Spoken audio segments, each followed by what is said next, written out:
দবলাটে গ্রাম পঞ্চায়েত এলাকায় দীর্ঘদিনের ক্ষোভের বিস্ফোরণ। এলাকার প্রাক্তন প্রধান এবং বর্তমান তৃণমূল পঞ্চায়েত সদস্য রবিন জানার বিরুদ্ধে কাটমানি এবং তোলাবাজির অভিযোগ তুলে বিক্ষোভে ফেটে পড়েন স্থানীয় বাসিন্দারা। স্থানীয়দের দাবি, রবিন জানা এলাকায় আসতেই তাকে ঘিরে বিক্ষোভ দেখানো হয়। উত্তেজিত গ্রামবাসীরা কাটমানির টাকা ফেরত এবং অভিযোগের জবাবদিহির দাবি তোলেন।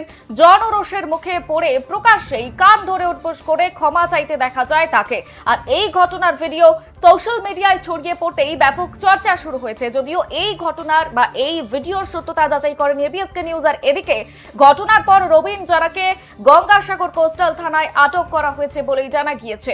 স্থানীয় বাসিন্দাদের হুঁশিয়ারি, ভবিষ্যতে এ ধরনের অভিযোগের পুনরাবৃত্তি হলে আরো বৃহত্তর আন্দোলনের পথে হাঁটবেন তারা। ঘটনাকে ঘিরে এলাকা জুড়ে রাজনৈতিক তরজা তুঙ্গে।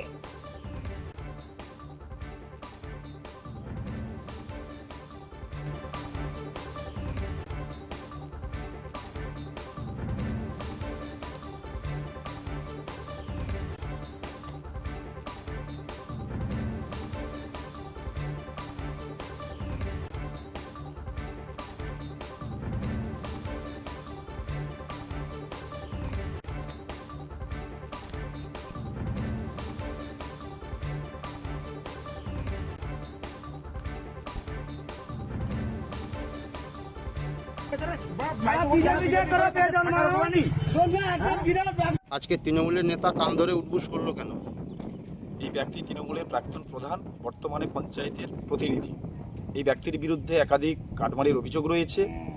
দোকান থেকে কাটমানি থেকে শুরু করে আইলার টাকা, বিভিন্ন প্রকারের কাটমানির অভিযোগ রয়েছে। 4 তারিখের পর থেকে উনি নিখোঁজ ছিলেন। আজকের হঠাৎ সকালে উদয় হয়েছেন জামাগুড়ি বাজারে।